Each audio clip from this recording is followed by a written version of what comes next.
So hey hi hello guys, how are you. Hopefully कि आप लोग ठीक ही होंगे। तो चलिए हम अपनी स्टोरी अनोखी मोहब्बत को स्टार्ट करते हैं। स्टार्ट करने से पहले जान लेते हैं कि लास्ट पार्ट में क्या हुआ था। तो लास्ट पार्ट में रिद्धि और घर के बाकी भी जितने मेंबर होते हैं, यंग्स, वो सारे गार्डन में गेम खेल रहे होते हैं और तभी रिद्धि किसी से टकरा जाती है। रिद्धि को महसूस होता है कि वो जिससे टकराई है वो आर्य है। रिद्धि ने झट से अपना ब्लाइंड फोल्ड हटा दिया और अपने सामने आर्य को देखकर वो पीछे हटने लगी, जिस वजह से उसका बैलेंस फिर से बिगड़ जाता है और वो गिरने को हुई थी।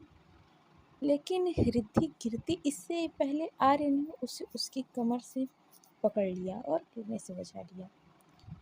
जब रिद्धि को काफ़ी देर तक ये महसूस नहीं हुआ कि वो गिरी है, तो उसने पहले अपनी एक आँख खोली और फिर दूसरी, और आँख खोलते ही जब उसने अपने सामने आर्य को पाया तो झट से सीधी खड़ी और वो धीरे से बोली, सॉरी आर्य। रिद्धि के सॉरी कहने के बावजूद भी आर्य रिद्धि को घूरे ही जा रही थी। वो उसे ऊपर से नीचे तक इस तरह से देख रही थी जैसे कि उसे स्कैन कर रही हो। अब इसके आगे रिद्धि को इस तरह से आर्य को इस तरह से देखता पाकर रिद्धि ने आर्य से अपनी नज़रें हटा लीं और इधर उधर देखने लगी। जब आर्य की नज़रें बाकी सब पर गई तो उसने भी अपनी नज़रें रिद्धि पर से हटा ली, जिस पर ईशान नेहा दोनों ही एक साथ कहते, वाओ कितना रोमांटिक सीन था, बिल्कुल किसी बॉलीवुड फिल्म की तरह। ईशान नेहा से बोलता है, जिस पर नेहा भी हाँ में हाँ मिला देती है। लेकिन जब नेहा ने आर्य को ईशान को घूरता पाया तो नेहा ने जवाब देने की बजाय ईशान के पेट में अपनी कहनी मार दी। आर्य ईशान को डांटते हुए बोलती है, शट अप ईशान, अपना मुंह बंद करो, हर वक्त फिल्मी दुनिया में डूबे रहते हो। फिर नेहा से बोलती है, नेहा तुम्हें इस पूरी दुनिया में सिर्फ यही सैंपल मिला था अपना बॉयफ्रेंड बनाने के लिए, कम से कम किसी ढंग के इंसान को तो पसंद कर सकती थी। ये सुनकर नेहा और मायरा हंस पड़ती हैं, तो वहीं ईशान का भी मुंह बन जाता है। आर्य रिद्धि को इग्नोर करते हुए राजेश के पास आते हुए बोलती है, जीजू आप सब लोग यहाँ क्या कर रहे हैं और ये किस तरह की बच्चों वाली गेम खेल रहे हैं। ईशान आर्य की फिरकी लेते हुए बोलता है, वो दरअसल बात ऐसी है भाई कि हम सब अभी बच्चे ही हैं, तो बच्चे वाले गेम ही खेलेंगे। लेकिन ये गेम आपके मतलब की नहीं है, क्योंकि आप तो बच्चे हैं ही नहीं, आप तो बूढ़े हो चुके हैं। ईशान की बात सुनते ही रिद्धि की हंसी छूट जाती है और वो ज़ोर ज़ोर से हंसने लगती है। लेकिन जैसे ही आर्य ने रिद्धि को गुस्से से घूरा तो उसने नाम में अपना सिर हिलाया और झट से चुप हो गई।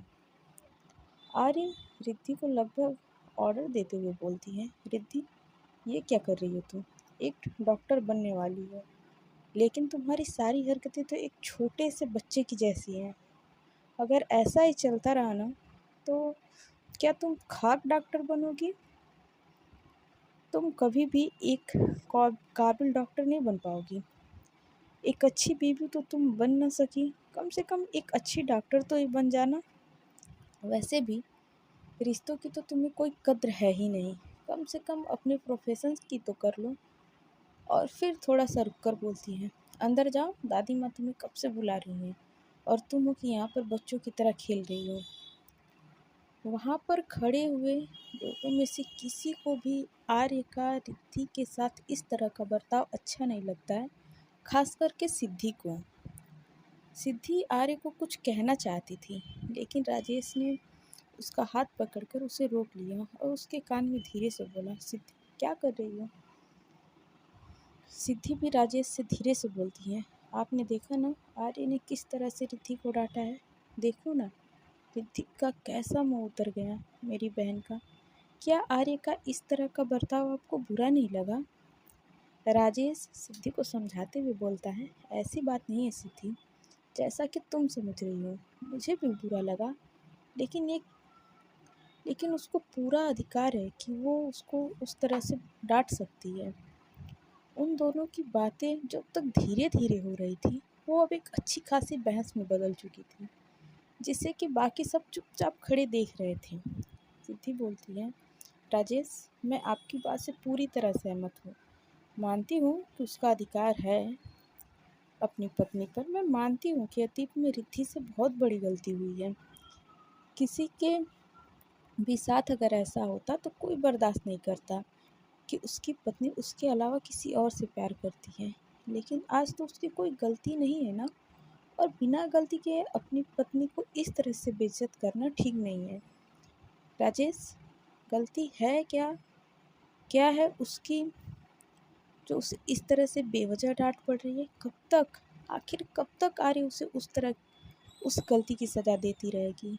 और फिर सारी गलती उसकी भी तो नहीं थी ना। आज सब उसे गलत ठहरा रहे हैं, लेकिन कोई भी उसे समझने की कोशिश तो कर ही नहीं रहा है। धोखा तो उसे भी मिला है ना, दिल तो उसका भी टूटा है ना। अगर रिद्धि ने आर्य को धोखा दिया है तो कुणाल ने भी तो रिद्धि को धोखा दिया है। और फिर भी आर्य तो पहले से ही रिद्धि और कुणाल के बारे में जानती थी, लेकिन रिद्धि तो कुणाल की असलियत से पूरी तरह से अनजान थी। क्या कसूर था उसका? प्यार ही तो किया था उसने। लेकिन हाँ, एक गलती ज़रूर की थी कि उसने प्यार सही इंसान से नहीं किया। गलती तो उसकी और कुणाल दोनों की थी, लेकिन सज़ा सिर्फ़ और सिर्फ़ मेरी बहन के हिस्से में आई है। लेकिन फिर भी वो उन सब बातों को लेकर नहीं बैठी, बल्कि उसकी गलती की वजह से उसने उसके जो रिश्ते टूटे हैं, उन्हें जोड़ने की कोशिश कर रही है। और फिर आर्य की तरफ देखते हुए बोलती हैं, जो लोग उससे नाराज़ हुए हैं, उन्हें मनाने की कोशिश कर रही है। लेकिन क्या क्या नतीजा आ रहा है उसकी कोशिश का? मैं तो रिद्धि को हमेशा ही एक शैतान और नादान लड़की समझती थी, लेकिन वो कितनी समझदारी से अपने रिश्ते को निभा रही है और खुद को मजबूत दिखाने की कोशिश भी कर रही है। लेकिन क्या उसकी ये कोशिश किसी और को नज़र नहीं आ रही है? सिद्धि की बातें सुनकर राजेश भी चुप हो जाता है और कुछ नहीं बोलता है। तो उसे इस तरह से चुप देखकर सिद्धि उससे फिर से बोलती है, अब क्यों चुप हो गए राजेश? जवाब दीजिए मेरी बातों को। राजेश बोलता है, चाहूँ तो मैं तुम्हारी बातों का जवाब दे सकता हूँ सिद्धि, लेकिन इस वक्त मैं कुछ भी कहना ज़रूरी नहीं समझता, इसीलिए चुप हूँ। सिद्धि बोलती है, आपको चुप रहना है तो रहें, लेकिन मेरी बहन को कोई बेवजह कुछ कहेगा तो मैं चुप नहीं रहूँगी। ये कहकर सिद्धि आर्य की तरफ बढ़ने लगती है, तो राजेश ने सिद्धि का हाथ पकड़कर रोक लिया और बोला, सिद्धि, गुस्से में पागल मत बनो। ये इन दोनों के बीच का पर्सनल मैटर है, तो बेहतर होगा कि वो दोनों ही इसे आपस में सुलझा लें। हम लोगों का बीच में बोलना बात को और भी ज़्यादा बिगाड़ सकता है, और कुछ रिश्ते इतने नाजुक होते हैं कि उनमें एक बार दरार आने के बाद उन्हें जोड़ना बहुत मुश्किल हो जाता है। उन्हें जुड़ने में वक्त लगता है, तो बस वही वक्त आर्य को देने की बात कर रहा हूँ।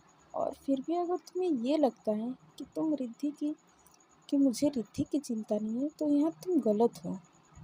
रिद्धि मेरे लिए मेरी छोटी बहन जैसी है। जिस दिन मुझे ये लगेगा कि आर्य उसके साथ ज़्यादा कर रही है, तो उस दिन तुम्हारे कुछ कहने से पहले ही मैं आर्य के सामने खड़ा नजर आऊँगा। राजेश की बात सुनकर सिद्धि भी शांत हो गई, लेकिन वो चुपचाप वहाँ से चली जाती है, क्योंकि उससे रिद्धि का उतरा हुआ फेस भी नहीं देखा जा रहा था। तो उसके पीछे राजेश भी पूजा को लेकर अपनी गोद में उठाकर चला जाता है, और बाकी सब भी आर्य को कुछ नहीं कहते। लेकिन ईशान से ये सब अब नहीं देखा जा रहा था। वो अपना सिर झटकते हुए आर्य के पास आता है और बोलता है, भाई, आप हर वक्त इस तरह से क्यों कर रहे हो? भाभी को किस बात की सज़ा दे रहे हो आप? क्या आप उनके साथ हर वक्त इस तरह का सलूक करना सही है? आप हर वक्त उनके साथ इस तरह का सलूक करते ही क्यों हो, जैसे कि आप उनके मालिक हो और वो कोई आपकी गुलाम? आर्य भी गुस्से से बोलती है, ईशान शायद तुम भूल रहे हो कि तुम किससे बात कर रहे हो। और रही बात रिद्धि की, तो शायद तुम भूल रहे हो कि वो तुम्हारी भाभी होने के साथ साथ मेरी पत्नी भी है। और मुझे उसके साथ किस तरह से बात करनी चाहिए, ये मुझे तुमसे सीखने की कोई ज़रूरत नहीं है। जिस पर ईशान कहता है, जानता हूँ कि मुझे आपके साथ इस तरह से बात नहीं करनी चाहिए। और आप सही बोल रहे हैं भाई कि वो आपकी पत्नी है, लेकिन शायद आप ये भूल रहे हैं कि वो आपकी पत्नी होने के साथ साथ एक इंसान भी हैं। एक रिश्ते में आपके रिश्ते में इस रिश्ते का एक बराबर का स्थान होता है, ना कि कोई भी कम या ज़्यादा होता है। और किसी भी इंसान को ये हक नहीं है कि वह औरत को गुलाम समझे, उसके साथ इस तरह का सलूक करे। अगर मेरी आंखों के सामने हमारे घर में ऐसा होता है तो मैं ये बर्दाश्त नहीं करूँगा, फिर चाहे मेरे सामने आप ही खड़े क्यों ना हो। इतना कहकर ईशान भी वहाँ से चला जाता है। ईशान को इस तरह से गुस्से में जाता देखकर नेहा और माहिरा भी उसके पीछे पीछे चली जाती हैं। अब बाहर गार्डन में आर्य और रिद्धि के अलावा और कोई नहीं था। ईशान को इस तरह से जाता देखकर आर्य को रिद्धि पर और ज़्यादा गुस्सा आता है और वो गुस्से में उसकी तरफ मुंह करके उस पर बरसते हुए बोलती है, देखा तुमने, आज तुम्हारी गलती की वजह से सिद्धि दी राजेश जीजू के बीच में भी लड़ाई हो गई और ईशान वो भी मुझसे नाराज होकर चला गया। इसीलिए, सिर्फ इसीलिए मैं तुमसे कुछ से दूर रखना चाहती हूँ। न जाने तुम्हारी प्रॉब्लम क्या है। जब से मेरी ज़िंदगी में आई हो, मेरी ज़िंदगी को तहस नहस करके रख दिया है। आज मेरा छोटा भाई, जिसने कभी मुझसे ऊंची आवाज़ में बात नहीं की, आज वो मुझे भी चार बातें सुनाकर चला गया, सिर्फ और सिर्फ तुम्हारी वजह से। मुझे बर्बाद करने में कोई कसर नहीं छोड़ी है तुमने। पहले मुझसे मेरा बिजनेस छीनने की कोशिश की और अब मुझसे मेरे रिश्ते। न जाने किस किस को मेरी ज़िंदगी से दूर करोगी तुम। रिद्धि को इतनी जली कटी सुनाकर आर्य भी वहाँ से दंदनाती हुई चली जाती है। आर्य की बातें सुनकर रिद्धि की आंखों में आंसू आ जाते हैं और वो वहीं पर पड़ी कुर्सी पर बैठ जाती है और सोचने लगती है कि अभी अभी जो कुछ भी हुआ है, उन सब में आखिर उसकी गलती क्या है। उसने जानबूझकर तो आर्य को नहीं पकड़ा था। उसने तो कभी नहीं चाहा कि उसकी वजह से सिद्धि और राजेश के बीच में लड़ाई हो। उसने तो नहीं कहा था ईशान से कि वो उसकी वजह से आर्य से झगड़ा करे या उसकी साइड ले। तो फिर आर्य ने उसके ऊपर इन सब का इल्ज़ाम क्यों लगाया। वो तो आर्य के गुस्से का जवाब गुस्से से भी नहीं देती, बल्कि उसके गुस्से को भी अपने प्यार से कम करने की कोशिश करती है। और अभी तक तो वो उन इल्ज़ामों का बोझ भी अपने ऊपर से नहीं हटा पाई है कि आर्य को आज उस पर एक और नया इल्ज़ाम लगाकर चली गई। रिद्धि अभी भी रो रही थी कि उसे अपने कंधे पर किसी का हाथ महसूस हुआ। उसने पीछे मुड़कर देखा तो सामने कशिश खड़ी थी। कशिश को अपने पीछे देखते ही रिद्धि ने झट से अपने आंसू पोंछे और अपने होठों पर एक झूठी मुस्कान सजाकर बोली, अरे कशिश, तुम यहाँ आओ। तुम खड़ी क्यों हो? बैठो यहाँ पर। इस हालत में तुम्हारे लिए ज़्यादा देर खड़े रहना ठीक नहीं है। कशिश भी आकर रिद्धि के पास वाली चेयर पर बैठ जाती है और बोलती है, भाभी, आपको मुझसे अपने आंसू छुपाने की ज़रूरत नहीं है। मैं आपको और आर्य भाई के रिश्ते के बारे में सब कुछ जानती हूँ और जो कुछ भी अभी अभी हुआ, मैंने वो सब कुछ देखा। मैं मानती हूँ कि भाई ने आपसे जिस तरह से बात की वो ठीक नहीं था, लेकिन मेरा यकीन मानिए भाभी, भाई इतने बुरे नहीं हैं जितना वो आपके साथ आजकल बर्ताव कर रहे हैं।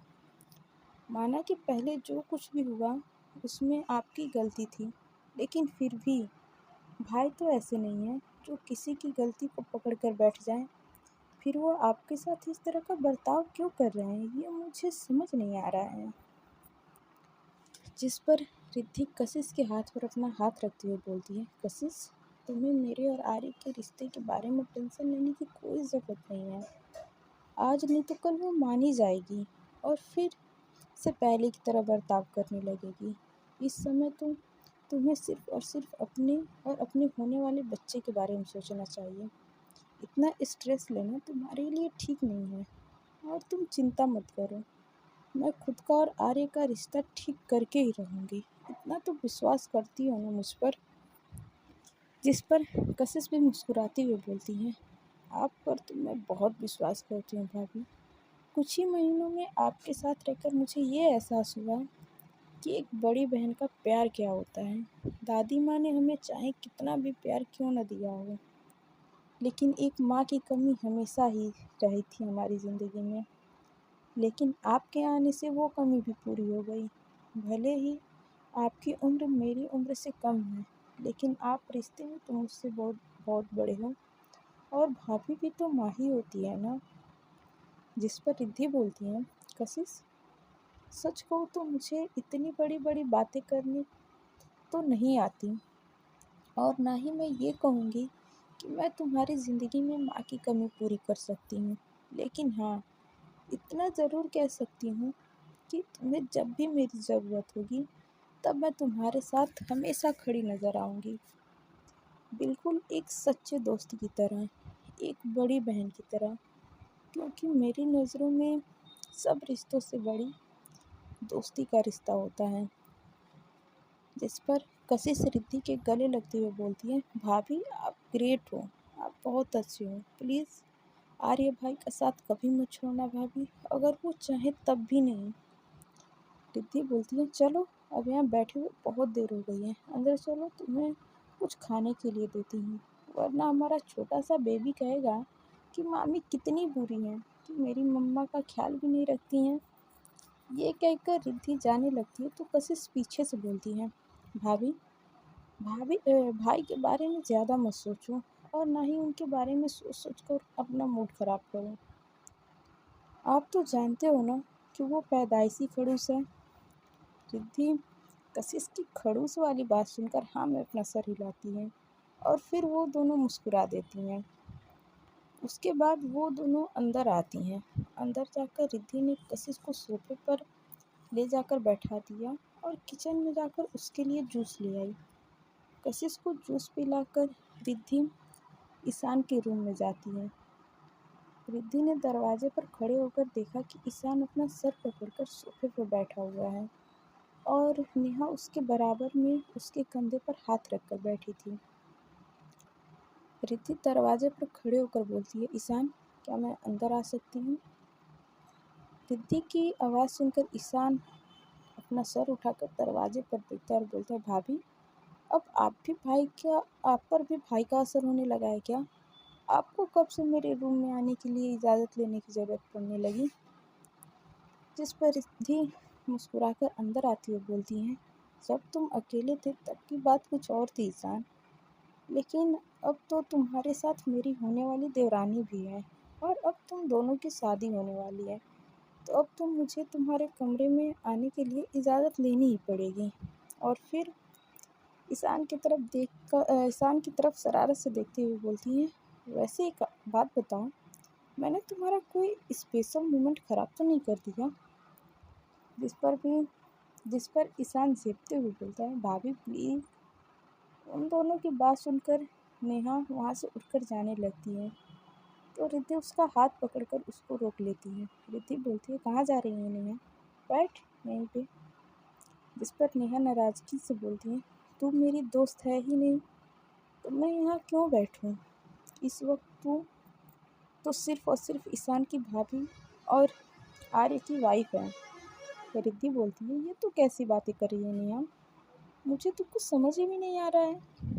नेहा बोलती है, हाँ तुझे अब कुछ समझ आएगा ही क्यों, तेरी शादी जो हो गई है तो तू बहुत बदल गई है रिद्धि। तू तो कभी भी ऐसी नहीं थी। तुझे कोई कुछ सुना दे और तू पलट कर कोई जवाब न दे, ऐसा तो कभी भी नहीं हुआ। चाहे तेरी गलती हो या ना हो, आज तो बेवजह आर्य ने तुझे इतना कुछ सुना दिया, लेकिन तूने पलटकर एक बार भी कुछ नहीं कहा। क्यों रिद्धि?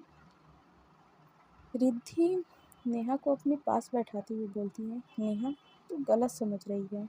आर्य ने जो कुछ भी कहा वो बेवजह नहीं था। उसके पीछे की असली वजह तू अच्छे से जानती है और फिर भी आर्य को गलत कह रही है। नेहा बोलती है, मानती हूँ तेरी गलती थी, मानती हूँ कि तू आर्य की नाराज़गी दूर करना चाहती है, लेकिन इसका मतलब ये तो नहीं कि तू अपनी सेल्फ रिस्पेक्ट को खो दे, और इसका मतलब ये तो नहीं कि हर वक्त तेरी बेइज्जती करें, वो भी सबके सामने। रिद्धि नेहा को कुछ कहने जा रही थी, तभी ईशान बीच में बोल पड़ता है, नेहा नेहा ठीक कह रही है भाभी, आर्य भाई को कोई हक नहीं है कि वो आपको बेइज्जत करते रहें। मुझे तो समझ नहीं आ रहा भाई आपके साथ ऐसा क्यों कर रहे हैं। एक वक्त था जब उन्होंने मुझे समझाया था कि इन सब में आपकी कोई गलती नहीं है, और मैं आपसे अपने रिश्ते ख़राब न करूं, और आज वो खुद उसी वजह को लेकर आपसे अपना रिश्ता ख़राब कर रहे हैं। और जो कुछ भी हुआ उसको लेकर मैं भाई से बहुत ज़्यादा नाराज़ हूँ। जिस पर रिद्धि फ्रस्ट्रेट होकर दोनों पर चिल्लाते हुए बोलती है, बस चुप करो तुम दोनों, और कितनी बुराई करोगे आर्य की। तुम दोनों समझ ही नहीं रहे हो बात को। ये मेरे और आर्य के बीच की बात है, तुम दोनों को इसके इसके बीच में पड़ने की कोई ज़रूरत नहीं है, समझे तुम दोनों। और फिर थोड़ी देर बाद आराम से बोलती है, देखो ईशान और नेहा, मैं मानती हूँ आर्य का तरीका थोड़ा सा गलत है, लेकिन इसका मतलब ये नहीं वो इंसान ही गलत है। बात सिर्फ इतनी है कि वो बस मुझसे नाराज़ है, और उसकी नाराज़गी जताने का तरीका यही है। नेहा, तेरा तो मुझे समझ आता है कि तुम मेरी फ्रेंड है, तो तू आर्य को भी अच्छे से नहीं जानती है, लेकिन ईशान क्या तुम अपने भाई को नहीं जानते हो? आज पहली बार तुमने अपने भाई से इस तरह की बात की, सोचो उन्हें कितना बुरा लगा होगा। आर्य ने आज तक तुम्हारे लिए क्या नहीं किया है। भाई होने के साथ साथ हमेशा एक पिता होने का भी फर्ज निभाया है उसने, और आज तुमने उसी को गलत ठहरा दिया। जिस पर ईशान बोलता है, लेकिन भाभी, भाई को भी तो ये समझना चाहिए ना कि जब कोई किसी से इस तरह से बात करता है तो कितना बुरा लगता है, और आपको भी तो बुरा लगा था ना भाई की बातों का। जिस पर रिद्धि बोलती है, ईशान, आर्य मेरी वाइफ है और मैं उसकी वाइफ। एक वाइफ और वाइफ के रिश्ते के बारे में तुम तुम अभी नहीं समझोगे। जब तुम्हारी शादी हो जाएगी तब तुम्हें समझ आएगा कि शादी के बाद और शादी के पहले रिश्तों में कितना फ़र्क होता है। और फिर तुम ये नहीं जानते कि अगर हम नाराज़गी उसी पर जताते हैं जिससे कि हम सबसे ज़्यादा प्यार करते हैं।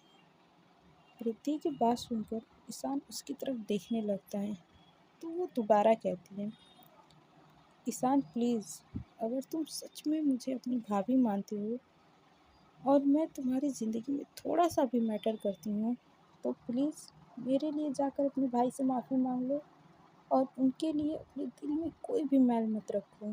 आर्य जैसी भाई उस नसीब वालों को मिलती है। ईशान बोलता है, आई एम सॉरी भाभी, आप सही कह रही हो, मुझे भाई के साथ ऐसा नहीं करना चाहिए था। अभी उनके पास जाकर उनसे माफ़ी मांग कर आता हूँ।